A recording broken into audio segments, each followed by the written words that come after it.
real success stories told by the people who lived them. We're going to have some guests on this show that everybody knows, and we're going to have guests on this show that nobody knows yet. One by one, Nick Hyder is adding hits to the Hitstreak. Blessings, folks. Welcome back to another episode of the Hitstreak. I'm your man, Nick Hyder, and I got an extra special guest for you in the Hit Lab with me today. As a matter of fact, this gentleman traveled all the way across the country from Arizona to be here with us today. In the building, in the Hit Lab, I have none other than Christen, who is the COO of RAC Financial, the merchant processing company based out of Scottsdale, Arizona. Cole, brother, I'm so excited to have you here today. Thanks for being here, man. Yeah, appreciate it, Nick. Happy to be here in Nashville, see this great place, your setup and everything like that. Excited to be on my first podcast. So excited to talk about everything today. That's the first hit right there, dog. Love it. Come on. Yeah. All right, so check it out. So first of all, a little bit about Cole, folks. If you want to keep up with him on social, you need to give this cat a follow, right? So his on Instagram, you can find him at ColeC720, COLEC720. You can email him at cole@racfinancial.com. And RAC Financial also has an Instagram. We were just talking about that, weren't we, Cole? And that is, I'm going to look it up right now real quick and tell you, it is RAC_financial on the Instagram. Yep. Right? Yep. Awesome. So keep up with those guys. You'll be glad you did. We're going to talk a lot about RAC, but Cole, you're the COO of a killer company, right? So let's talk a little bit about how you obtained that, because, like, how old are you, dude? I'm about to be 28 in 2 weeks. 28 years old and is the COO of RAC Financial, bro. That's how you know he's somebody special, right? So, all right. So you attended college at Arizona State University. Is that correct? Yep. All right. So graduated from there. Yep. So tell us a little bit about that. I know that you had a successful career in a short stint, I should say, in software sales. I know that was another part of the family business. Let's get into this, dude. Yep. So, first off, I grew up most of my life in Virginia. Went to college actually in North Carolina for a little bit at a college called High Point University.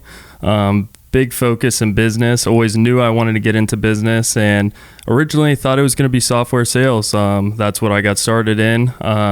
Ended up transferring over to Arizona State. Okay. I was about to turn 21, and it's a great place to be. Warm weather, fun time, and wanted a different opportunity, and honestly don't regret it. I learned a lot of life lessons going over there, and now currently in Arizona and haven't left since. So loving it. And then from there, as you mentioned, got into software sales. With software sales, I was in that about 4 years. Started setting meetings, and then worked my way up to becoming account executive, running a lot of corporate deals. Ran Arizona territory first year as an account executive, hit over 100% of my quota, which is a huge accomplishment. Yeah, that's right. Very excited. Got to work with a lot of big executives, learn from them, a lot of life lessons, and that led to my opportunity here at RAC Financial as the COO. It really kind of shaped up just not only who I am today, but also from the leadership side of, making sure we manage everything properly and taking that corporate side and bringing it into this startup business that's seen tremendous growth over, we're not even at 3 years, and we're processing like crazy for businesses. So love to see the growth and continued growth and growing the company from there. You guys are processing over $3 billion annually already. Yep. Bro, congratulations. Yep. No, appreciate it. Yep. $3 billion in less than 3 years, and just a little over, I think we're just about around 3,000, 4,000 merchants right now, and every year growing. It's been a fun ride so far. That is fantastic. So, well, tell me a little bit about so you started out in software sales, right? So, and we were talking before, why you got into software sales, right? So you went to school. Did you go to school like looking for a software major? Like, how did you know that that was going to be your path? Because like, dude, most kids that I interview, when they get out of school, they're like, I got this degree. I really don't. It's a very vague degree. I don't know what I'm doing with it. I was one of those guys. Yep. Had a big identity crisis after college as to how I was going to make my mark on this world. How in the world did you fall into software sales? Yeah, I think I had a good role model in my father. I always was around software sales and saw just a big opportunity there. A lot of individuals that I met knew in the industry, and I just knew that's the direction I wanted to go into. Now, the one thing in college that I do wish they had is a sales course. Not only, I mean, yes, I was in software sales, but everyone's got to sell themselves. So everyone's always selling, even though they don't know it sometimes. And that's one thing that I talk about all the time with my dad is, developing a course or something like that where people can learn to sell, business emails. I think a lot of people struggle with that type of stuff, and cold calling, you get thrown into it right out as soon as you graduate, and it's, hey, time to learn. So, started there. And then from there, I knew the starting point was a business development representative. You got to prove that you can get meetings, build your knowledge in software sales, give a better understanding, working with these corporate companies, managing it, and then just leading up to becoming an account executive where you're running the deals, you're talking to these executives, you're managing several things at once. And, it's not in... A lot of people think, oh, you're just managing deals and all this stuff. No, you got to keep on bringing more deals in because you got to keep the pipeline full. So, yeah. So you said that your dad was in software. So what kind of software was it? Mainly, originally I started with SAP, which is one of the largest ERP companies out there. Yeah. I mean, they also, you could think of any software solution out there, CRM, any marketing, anything along those lines. So mainly focused on ERP, ended up switching over to Pegasystems, which is a large software company that competes against Salesforce, and it's a low-code development platform. Gotcha. So for CRM, marketing, and they were bringing in a lot of the AI, that's a big thing nowadays, and selling that to big corporate companies that didn't want to spend that much time developing on the back end, and they could, have developers that weren't as ahead on how they knew how to develop the software stack, and they were able to develop things pretty quickly and allow the developers just to plug in the data. So, yeah. That's fantastic. So, folks, once again, we've got Christen, the COO of RAC Financial, in the Hit Lab with me today.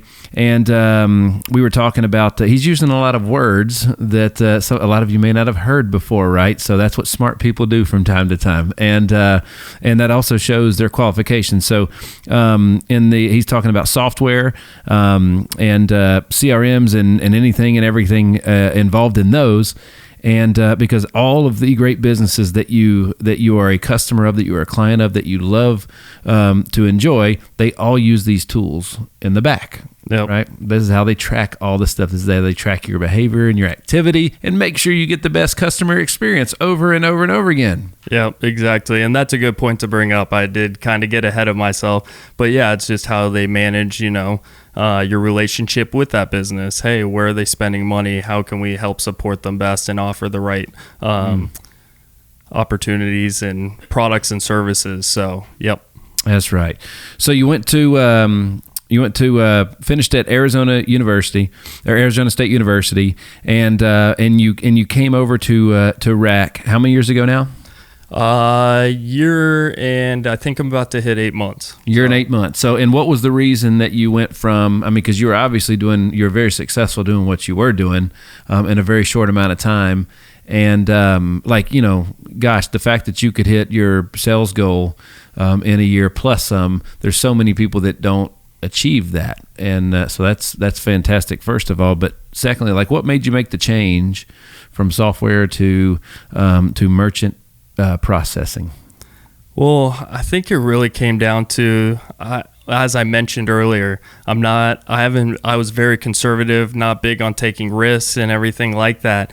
but I saw an opportunity ahead of me. And in my 20s, I mean, it's a great time to, take a risk and be part of some type of growth and build the company.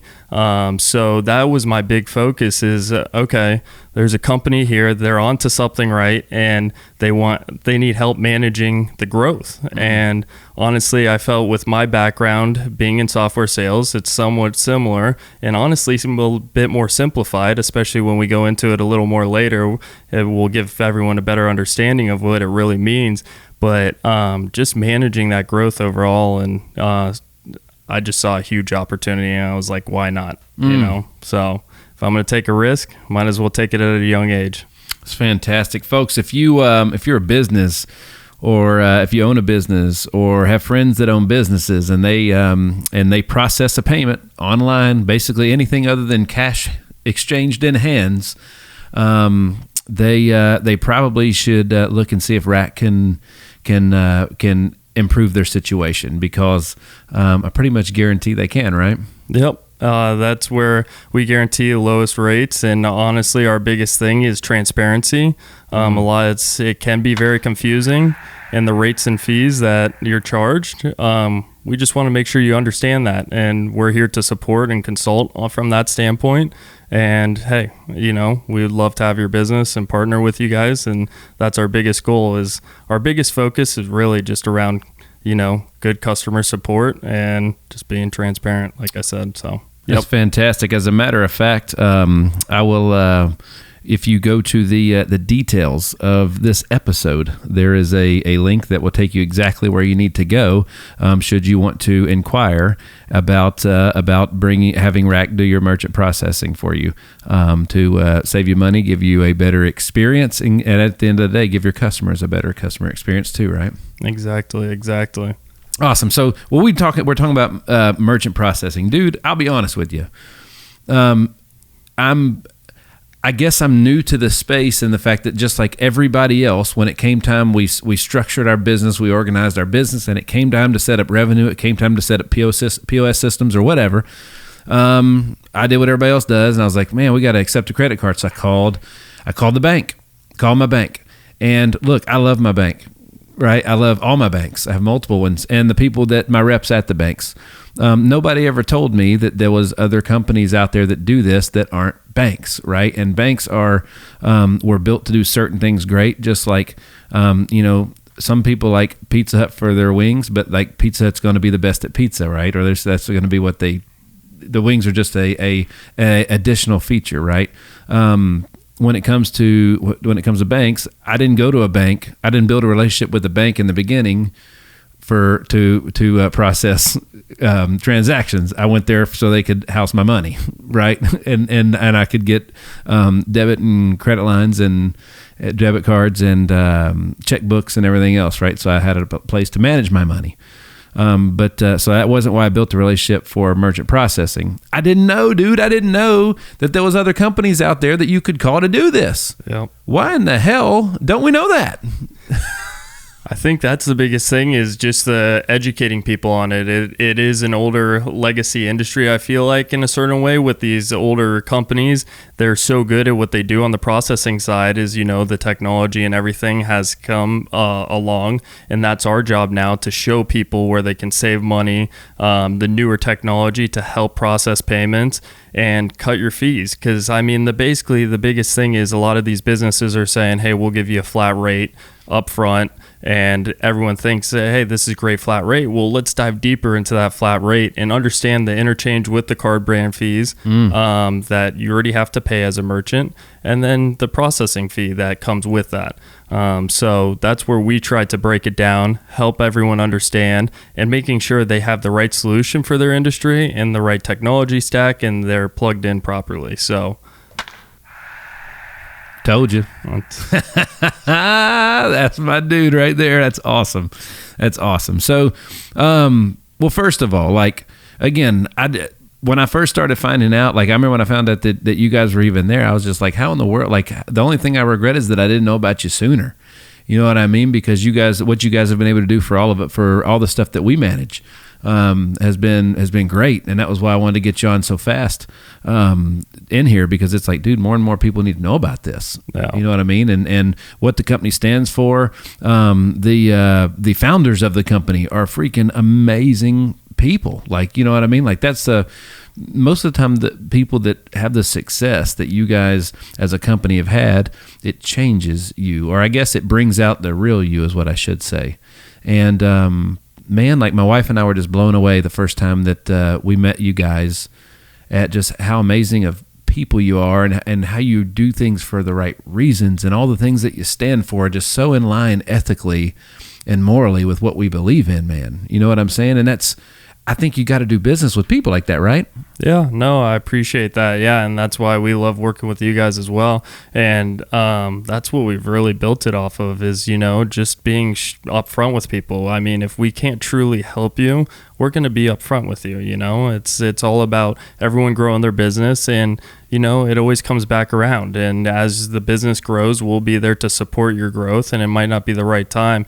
And that's where a lot of people don't realize that these processing fees really affect their business till they start growing and they see that revenue growth, and they're starting to see these fees add up. And then that's when they start calling and say, hey guys, they're just starting to kill me. Like, what's your options? What could we do? And now they're getting so creative in the payment world that there's so many different things that we can do. And it's a matter of educating the merchants so that they're not getting slammed by fees, but we're also providing the best support we can. That way that they're not another number to that bank, That's right. That's the biggest thing, is trying to help them get away from being another number to that bank. So, man.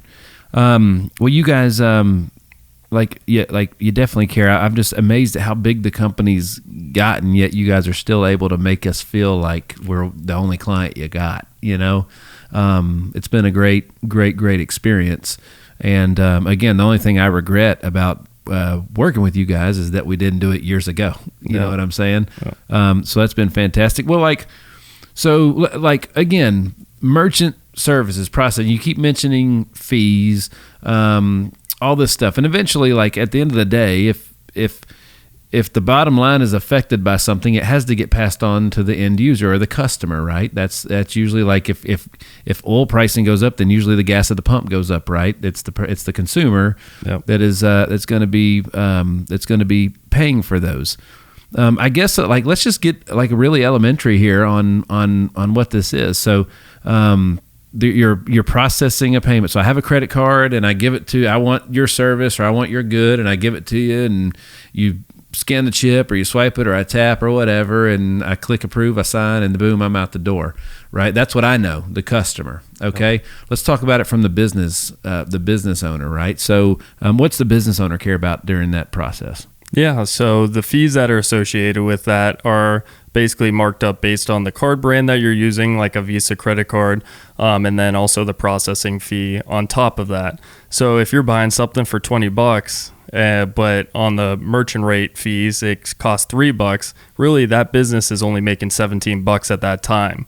So as you could imagine, if they're spending that much money on fees over several transactions and your revenue keeps on going up, all they're thinking about is how do I get that to come down? What solutions out there? Because I mean, especially with the economy nowadays, is a lot of people are looking at this new surcharging option where you can pass the fee on to the consumer for just using a credit card, because the rewards are paid for by the business, and sometimes some of these smaller businesses, it hurts them. So let me get this straight. The card companies like Visa, MasterCard, Amex, are any of those companies nonprofits? To my knowledge, they are for-profit companies. Yeah. So, and that's how they make money. Yeah. That's how they make money, right? But then they're also backed. A lot of their credit lines, these credit cards and stuff, they're backed by a bank, right? Yeah.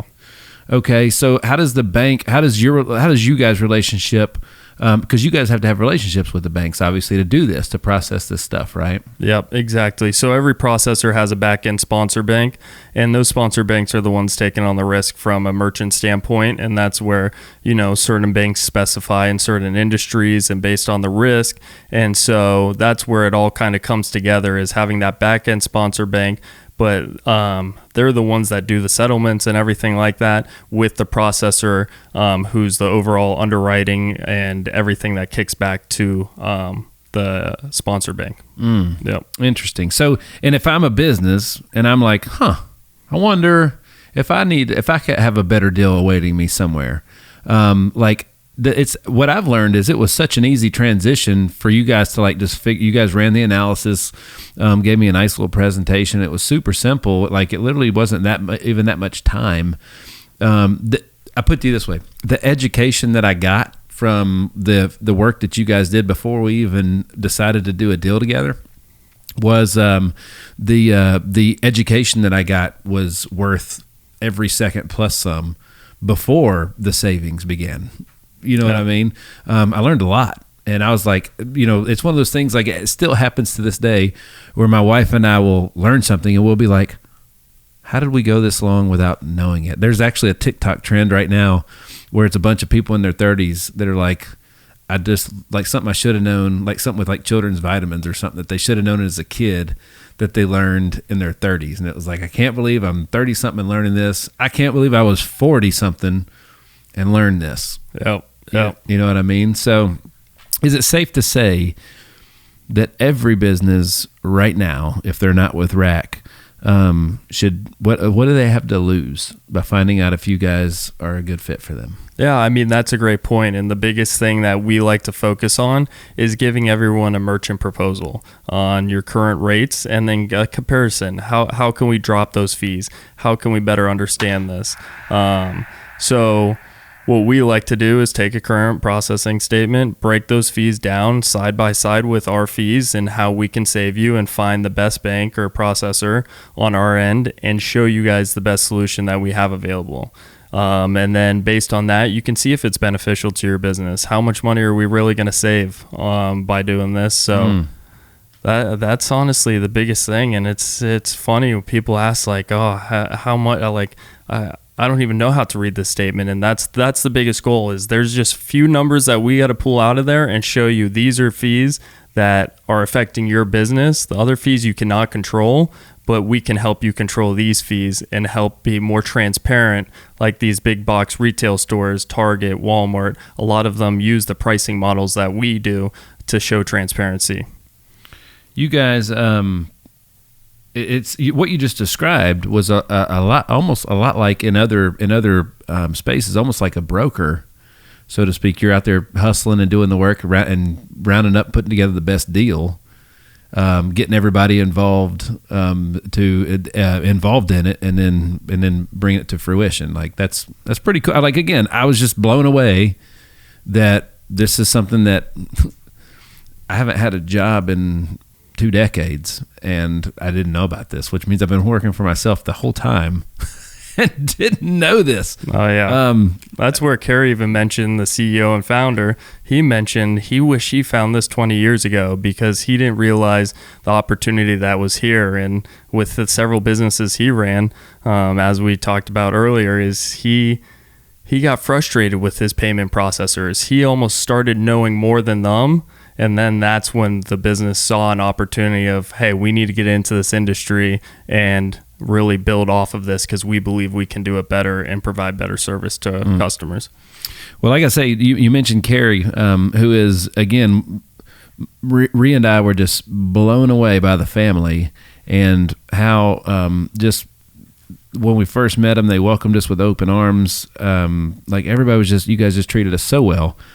And then as we started to learn more and more about the process and everything that goes into it, like the decisions that Kerry has made up to this point on how he does certain things is 100% based on making sure that the customer is getting the best experience. Like some of the things that he does that he calculates by hand, you totally don't have to do that. However, there would be probably, we were talking about last week, tens of thousands of dollars of mistakes that he catches on any given month. But I mean, I guess when you're processing billions with a B, that can be understood. And so like he's manually calculating this stuff. Yep. Billions. Yep.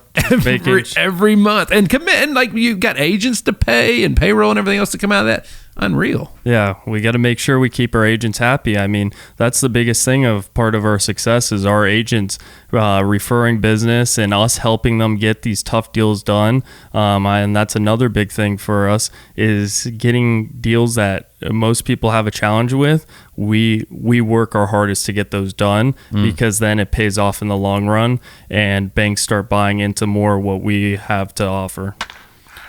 So on that note, with the growth that you guys are having right now, you guys are bringing on quite the field force of agents. I know a lot of them. I've been helping you guys build that out and be involved in that, and it's been the opportunity of a lifetime, quite frankly. But for that field force, while we're at it, folks, in the details of this episode, there's also a link. If you want to inquire about becoming a RAC agent, you can click that in the details of this episode as well. And so 2 links we've mentioned so far.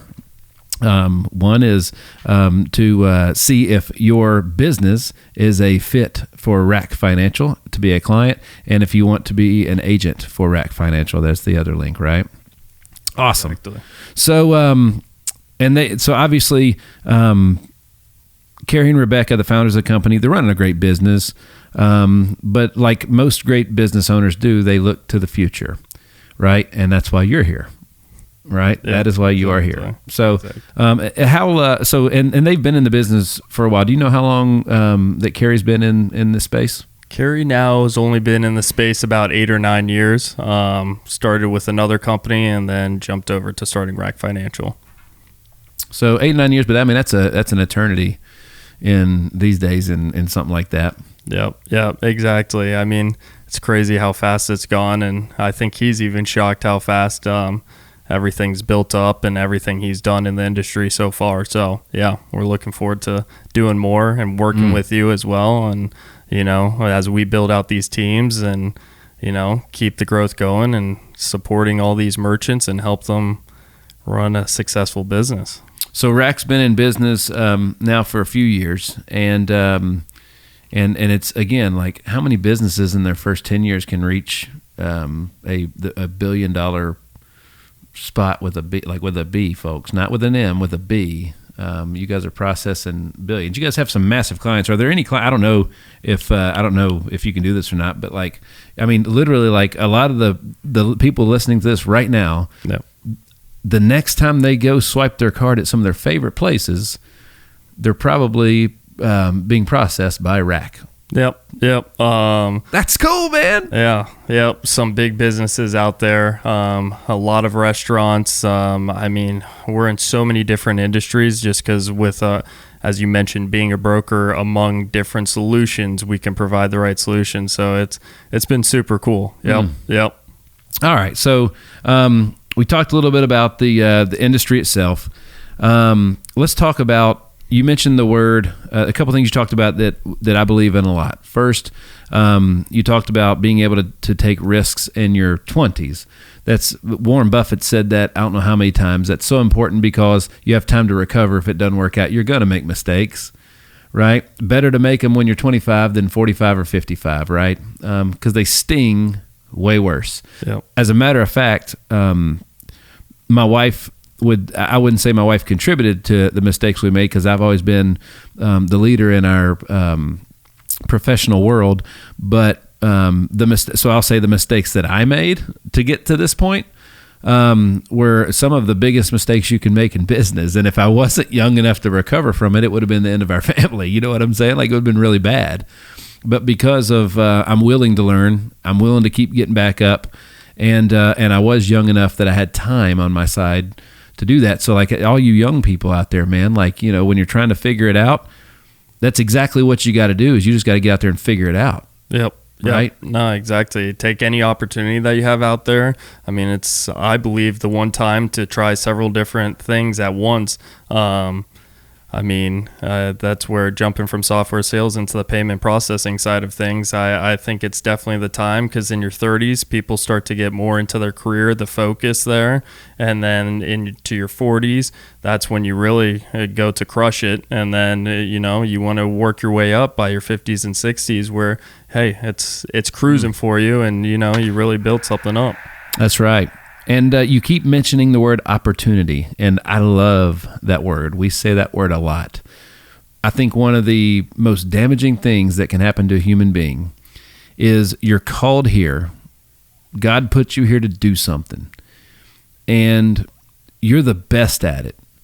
But because of maybe your place of employment, or because somebody's been there longer than you, or because somebody else is married to the president, or whatever it may, or whatever it may be, like, if you don't have an opportunity to get to the top, it doesn't matter how good you are, you can't get there. There has to be an opportunity. As a matter of fact, the America's been known as the land of opportunity. It's been called that for as long as I can remember, right? Opportunity is everything. When you're seeking whatever it is that you want to do, once you find out how it is that you feel like you want to make your impact right now, you got to find a place where you have opportunity to get to where you want to go in whatever it is that you're trying to do. Opportunity is king. And you've mentioned that multiple times, and you said that was why you came over here, is because the opportunity for growth, right? Yep, exactly. I think off of opportunity is the whole networking and connecting with other people leads to more opportunity. And honestly, I think that's what led to a lot of my success is, you can work the hardest at your job and everything like that, but the connections that you make and the networks that you make lead to other opportunities. And sometimes you never know what opportunities are going to come from different people. You might think the biggest opportunity is over here, but then you meet someone on the other side, and it's holy cow, I didn't know this was here. And that's the one thing about is just being open to other opportunities at a young age. And I mean, even as you get older, is just open to opportunities. You never know what's going to come up. And I think that's one thing that we discussed. You never knew about credit card processing, a new opportunity, and we're looking forward to growing this like crazy. That's right. Yeah, that's right. Well, I mean, like, seriously, man, I mean, when it comes to, like, a lot of times you don't know if you're in the right place until you hit that dead end, right? But at the same time, beginnings always hide themselves in ends, right? And most of the time, the end of something is the start. When it's the start of something new, it's because it's the start of a new opportunity. And if you know what it is that you want, and you know what it is that you're worth, and you're willing to do whatever it takes to get it, do you have the opportunity to achieve it? And if you don't, you're not going to be happy. You're not going to find you're never going to be fulfilled, right? So how did you, and you've mentioned networking and connections. We've talked about this a lot. Relationships are a currency, man, right? And as a matter of fact, we know each other because of somebody that is the king of relationships in Dane Lomax. You know what I mean? Like, that guy, I've learned more about how to manage relationships, manage contacts, manage phone books from him in a very short amount of time. Because I've never met anybody that is even close to competing on that level with that. He's the ultimate dot connector.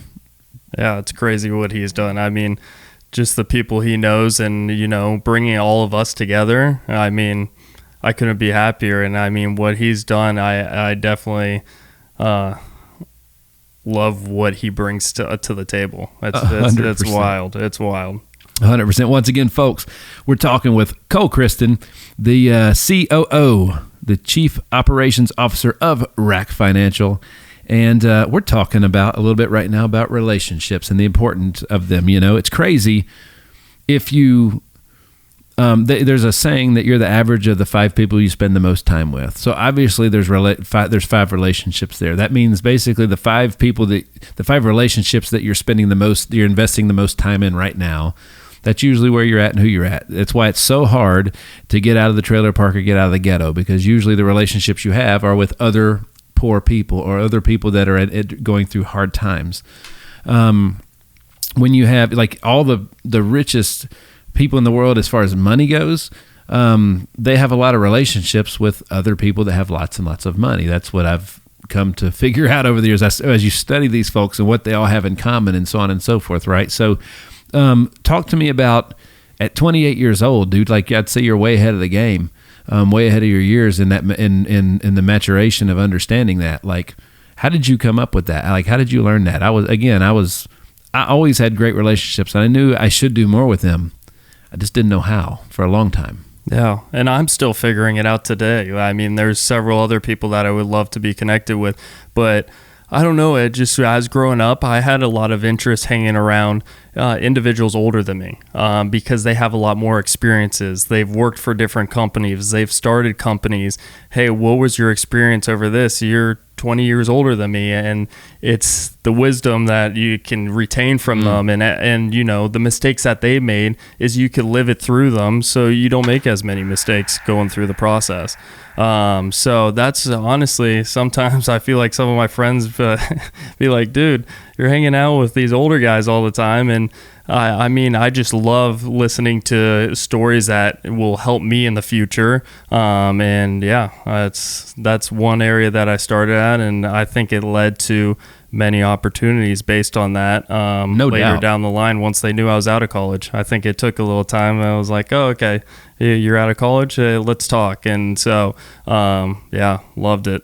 I mean, the next 10 years for you is going to be crazy exciting and a lot of fun, just to experience it with you, but just to sit back and watch. It's going to be fantastic. Again, like, you know, most people don't understand that at such a they don't mature professionally at such a young age like that. And you've done a great job. The other thing too that stands out that about you guys, I mentioned the founders and the humility and all the great traits that that are in line with what we believe in, how they are. Like, you're like the perfect mix of confidence and kindness. Like, so some ego is the wrong word to use because that's always going to be frowned, like looked at in a negative light. But there's a certain level of confidence and kindness that you got to have to treat people right, and that's how you get that perfect balance of ego. You know what I'm saying? So, I mean, for 28 years old, I would say you're way ahead of the game there, because I didn't have that at 28. That's for damn sure. I appreciate it. Yeah. I mean, I got a lot more to learn and everything like that, and I'm trying to learn more as we go. So I think there's a lot more opportunity to achieve here and, you know, keep growing. You know, there's always more to learn, and there's a lot to learn out there. And we like to get to know a little bit about the personal, the person too, right? So you grew up in Virginia, as you mentioned before, right? You guys are based out of Scottsdale now.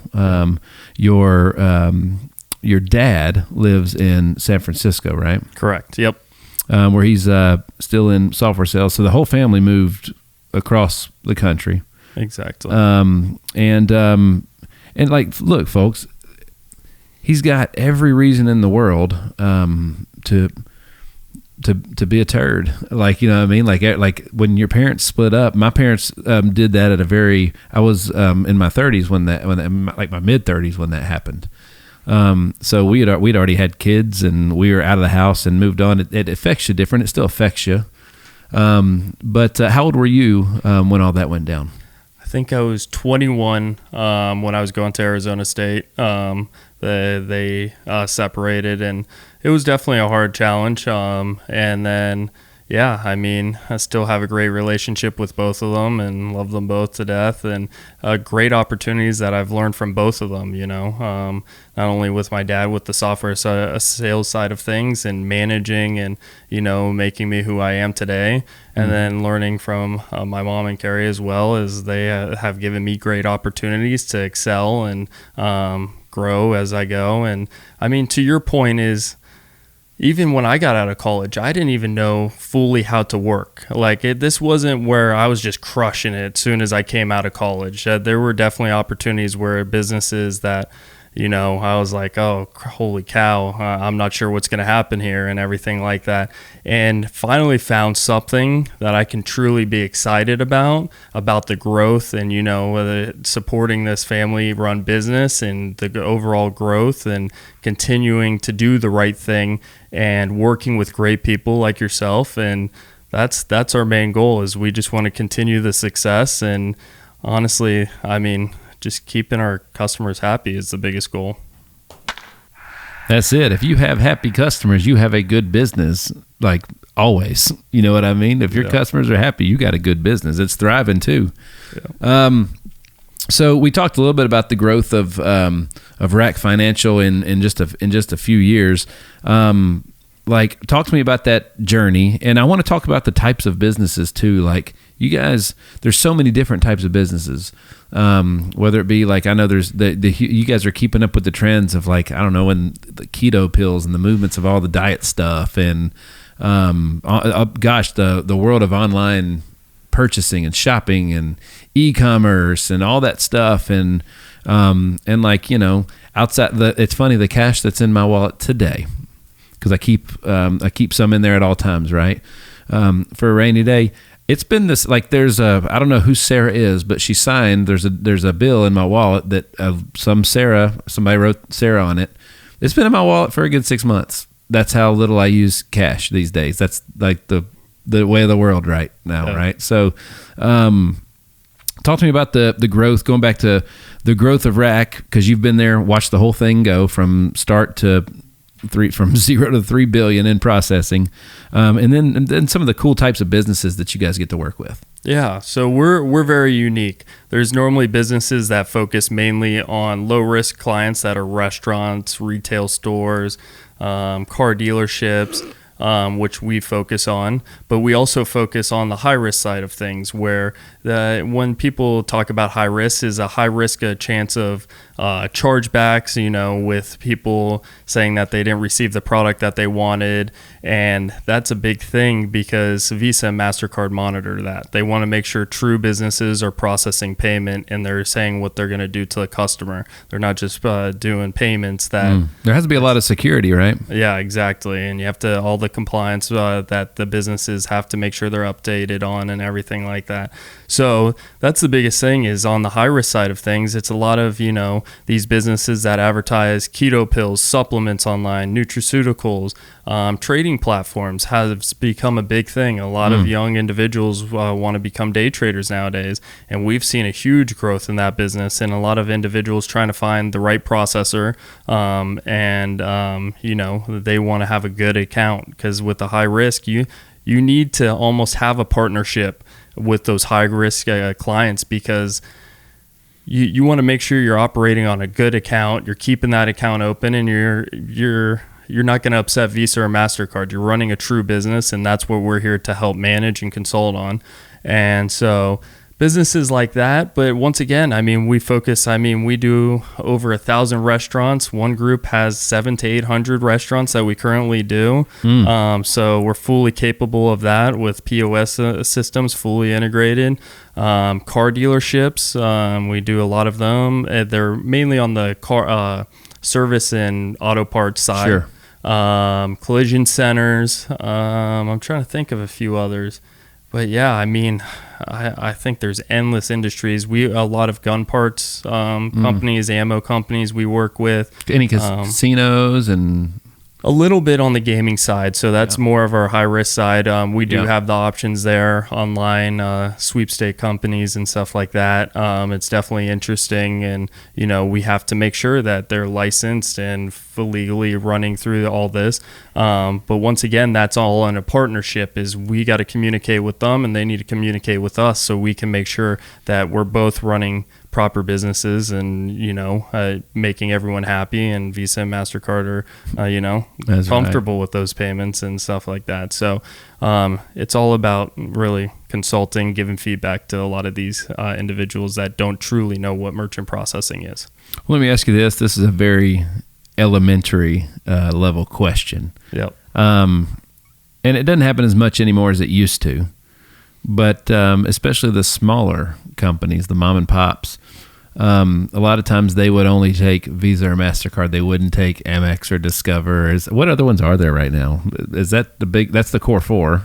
Yeah, Visa, MasterCard, then you have Discover and Amex. Most people, to your point, take Visa, MasterCard. There's a few others out there, depending on the industry, like gas cards or anything like that. Yeah, there's Apple Pay and everything. All that stuff now too. Yep, they do offer that now, which is all part of it. So, yeah.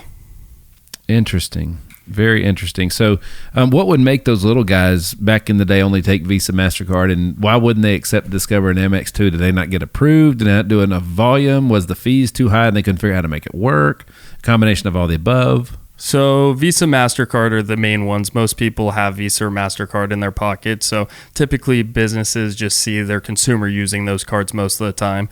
Amex, a lot of times their card brand fees can be much higher. So then individuals just don't want to accept those cards, or they, as a merchant, sometimes the merchants get the short end of the stick where they're not very supported from the back end. That's in favor to the customer. So if they want a refund or a chargeback, even though they receive the product, some of these card brands are like, too bad. I mean, that's just how it's going to be.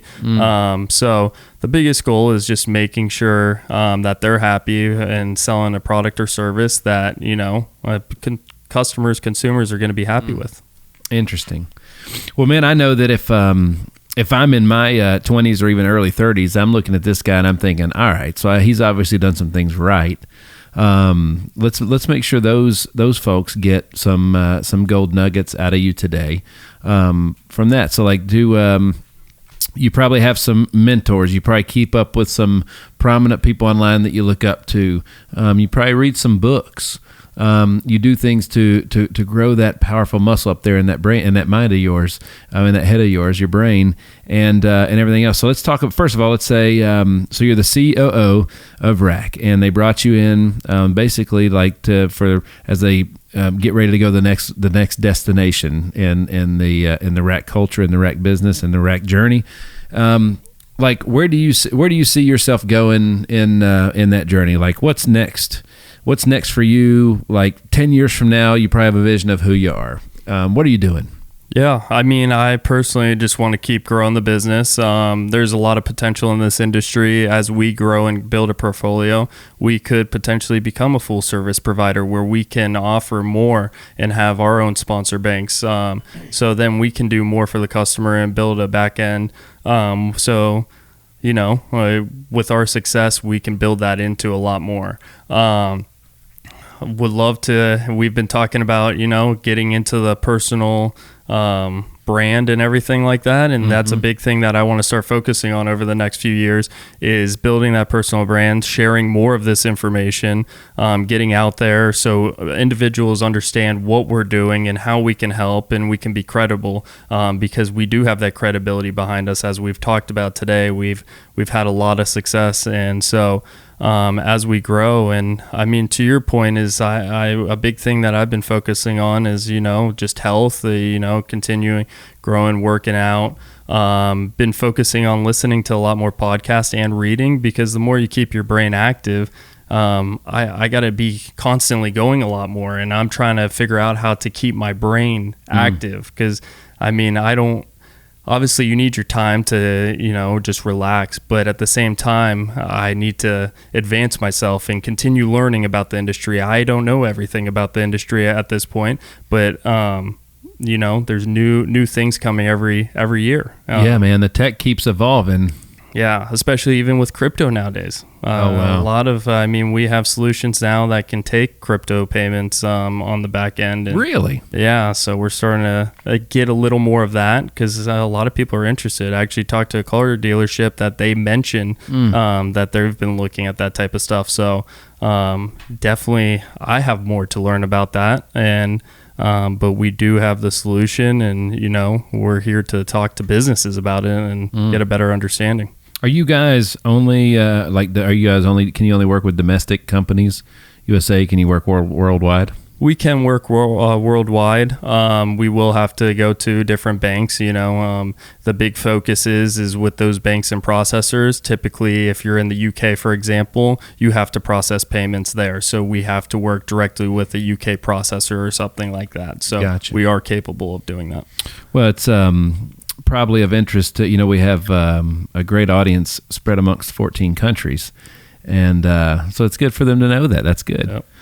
What's like if you don't know, I'm going to ask you this, right? So, but if you had to shout out your top 3 favorite or most influential books that you've read right now, what would they be? And a follow-up question, if I might, what are 3 people that that you keep up with that are positive impacts on you from an influential standpoint? So 3 books and 3 influencers that you keep up with, that you look up to. From the book side, I'm trying to remember The Power of Right Now, or that's a good one. So that was one that, I get focused on a lot of different things, and, you got to be in the current moment. So that's a big one that I liked.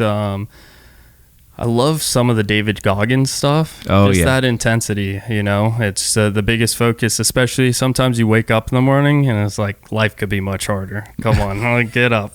It's time to go. What else? Some of the good ones, from a sales standpoint, Fanatical, trying to remember the exact name, Fanatical Sales. I might be saying the name wrong, but that was a great one for just understanding, not looking at selling a product, but understanding the consumer's issues and selling that way. A lot of people talk about, you gotta focus on the consumer. Yeah, you have a product and it's good. It's just a matter of talking to the consumer and figuring out what they need help with. So that's probably 3 books that I can come to the top of my head. Like you said, you caught me off guard on that one. I can't remember all the names. I feel like there's 1 or 2 I'm missing. From an influential standpoint, honestly, my dad, once again, I mentioned, was big influence, and some of the things that I go through, we talked about earlier, is life's a series of rough conversations, and he always told me that growing up, is you can't be afraid of stuff. So, you got to step up. Squeaky wheel gets the grease. And that's what he used to tell me. So, definitely him. Let's see. My boss at the software company that I worked at recently, he taught me a lot of great lessons as well, of just, just managing things, why are things important and what does it mean? And the biggest thing he was big on, and the one thing that I've been starting to have to focus on with our growth and so many emails and talking to so many different people is, focusing on the revenue part and the customer part. Hey, how do we keep our customers happy and bring in more revenue? If that doesn't have anything to do with the business, it's maybe something we have to put off to the side till we can, come back around. So truly got to focus on that sometimes. And then lastly, you obviously stay in shape too, right? So obviously you work out. That's probably one of the ways that you stay focused and keep a regimen and stay consistent, right? Yeah, and I do have to give credit to my first trainer back in Virginia. He actually trained some of the Redskins when they were the Redskins, now the Commanders. And I honestly was a skinny little dude because I was a basketball player. I didn't want to mess up my shot. But that gave me so much more confidence once I started getting into the gym and, getting the blood flowing. I was an anxious individual, and that's a great way at the end of the at the end of the day, I love going to the gym because it just feels like I can get away from that, It's not like, I want to be in shape, get the blood flowing, but I also want to enjoy life. I feel like, go out and have a drink with a friend or something like that. I'm going to be in the gym the next day to make sure I'm staying healthy as well. So I do have to credit to my first trainer. He was a great individual to have in my life to, get me to this point. Now if I go, I don't know, I at least got to work out 2-3 times a week. Otherwise, I can definitely tell I go a little bit nuts. I'm like, gosh, I need to get stressed out and everything like that. So it's a good coping mechanism, especially with all this stuff with work and everything. It gives me more time to think. And Dane and I go at 5 a.m. in the morning sometimes and just walk on the treadmill and just have conversations. So yeah, it's a great thing to work on. That's fantastic. I mean, and if you can hang with Dane that early in the morning, you're somebody special, man, because that guy gets more things done by 7 a.m. than most people do an entire week, man. Exactly, especially when you're getting the selfie videos from him and everything. So, yeah, but he's a great dude. And then I also have to give credit to Carrie and my mom. They've been given me a great opportunity as well, and learned great things from Carrie as well. And I'm balancing. It's a matter of I can take things from Dane, for example, my dad, Carrie, everyone, and bring that together. And I'm grateful for everyone that I have in my life at this time. Your parents have done an amazing job. I'm raising humans right now, and it's difficult. It's hard. Greatest gift ever is, besides Jesus, in my opinion, is a child. And but it's hard. It is. And they let you know real time how you're doing by how they act, right? So obviously, and dude, you didn't get cut no slack, and they could have. They totally could have cut you some slack because your family was successful. And is successful, but like they don't. And that was one of the first things that stuck out to us, is that like you were raised right. They gave you if they gave you anything, they gave you a hand up, not a hand out. And that was very, very important. But that's why you're the man you are today, and that's why you're running the business that you're running today, right? So fantastic. And I'm pretty fortunate. I do appreciate it. And at the same time, hey, they put me in opportunities. My senior year of college, I still had to work a job as a bartender and things like that. And I just wanted to enjoy myself, and I got frustrated. Now I look back, honestly, I'm grateful they forced me to do that, because not only once I got out of college, I knew what it was going to take. There's more responsibility there than just going to college and having fun. So that's right. It was a great opportunity.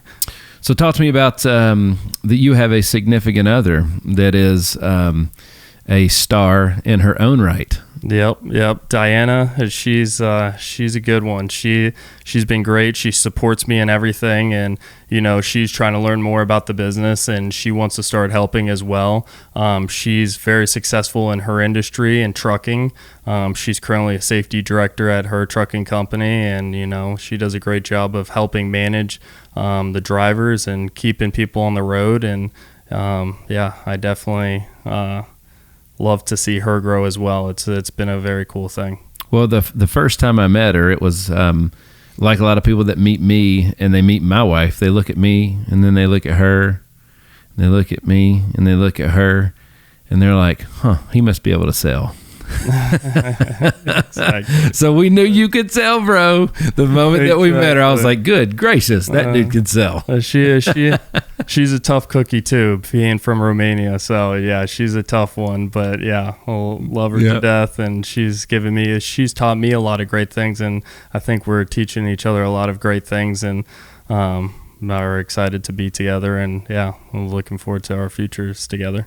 When you get married, and everybody half people sit on the groom side, half people sit on the bride side, and when we were going through ours, you could almost hear the whispers in the back from the groom side that was looking at the bride, and you're just like, how in the world? Gotta love that. Yeah, that's right. Yeah, very cool. Yeah, no, she's a good one. So I'm very excited to be with her and everything like that in the future ahead of us. So yeah, fantastic. Well, dude, you guys got it going on, man. In a world that is that's surrounded by a whole lot of dark spots and bad news, because that's what's, so we say this a lot too. News is news, but there's two sides of the news. There's bad news, but there's also good news, and there's not enough good news out there. And you guys are a great source for that, man. You give people good news every single day. You create good news, and through not just the relationships you have with your clients, but the good news you're giving for all these agents that are able to build careers, great careers, where they can be financially free, but helping somebody. I mean, you should, like, why should you get paid if you don't solve a problem today? Yeah, I mean, exactly. I mean, if you can help someone to help a business, I mean, getting paid off of that, I mean, as someone, if you can cut $1,000 in their payment processing and that can go to someone's paycheck, or they can upgrade a system or something like that. I mean, I look at it as an opportunity of, you can help them build a business, and who knows, you help them get through that, and it leads to other referral sources, and it just grows and grows from there. And honestly, I think Carrie's done a great job. Carrie, when we have situations that, hey, it gets tough, and all of a sudden he comes through and he's like, hey, I got to figure it out. I got you fully backed on this and everything like that. And that's the one thing. If we have to back something, we do it. And I think that's where our success came. And a lot of banks like working with us because of that. So fantastic. Well, dude, and check this out. Just when you thought that it couldn't get any better, folks, RAC takes 5% of everything they do, and they allocate it towards a charity or nonprofit of the customer's choice. Yep, exactly. If a customer has a charitable foundation that they would like to give back to, we are more than happy to look into that and set that up. Because that's the biggest thing that we've been working on is giving back, not only saving but giving back too. So and you guys do a lot for our brave and courageous armed forces as well. Yes, that is correct. Yep, we give to a couple foundations right now. I don't have them off the top of my head. Shoot, a lot of your agents are military. Like you guys, Exactly. You guys have given a lot of retired military personnel an unbelievable opportunity to be the best they can be a second time. Yeah. You know what I mean? Yeah. And give them a life after that career. Yep, exactly. There's quite a few good guys that I've had the chance to talk to and, talk about this industry and how you can get paid on residual payments. So yeah, I think just across the board, everyone has a network and knows individuals. And if you can help each other, because a lot of those guys in that, that come from the Army, the Navy, or anything like that, they like to support each other. So why not support each other that way? It's awesome. Dude, as we bring this sucker to a close, is there anything else that I have left out or that you would want to talk about while we're here? No, I mean, I think we've had a great conversation about payment processing, our future partnership and everything like that. Look forward to it, and we're here to help. I mean, that's the biggest thing is we would love the opportunity to, look at your processing and help save on fees. Not only that is I know a lot of people are looking for opportunities for new residual income and being a referral agent. So feel free to reach out to us, sign up as an agent, and we're here to, get you up to speed and teach you about this industry, because everyone has a friend that owns a business and a network, and you know what? Why not it be you that saves your friend or merchant some money? So that's right. Once again, folks, if you would like to inquire that your business get an analysis and proposal from RAC, you can click the link in the details of this episode, or if you are wanting to see about becoming a RAC agent, there's a link for that as well in the details of this episode. It's a one-stop shop, baby, for anything and everything you need for a new career or merchant processing, right? Exactly, and we look forward to it. Well, dude, Cole, it's been an honor and a privilege to have you on, dude. Thanks for coming all the way. Like, seriously, he came all the way from Scottsdale to be with us today. I'm so grateful for that. Grateful for the relationship. Grateful and extremely excited for the future. Dude, thanks so much for coming, man. No, I appreciate the opportunity to be on your show. Once again, we talked about many opportunities ahead, and so very excited. So looking forward to it. Well, folks, thanks once again for tuning in to another episode of The Hit Streak. I'm your man, Nick Hyder. God bless.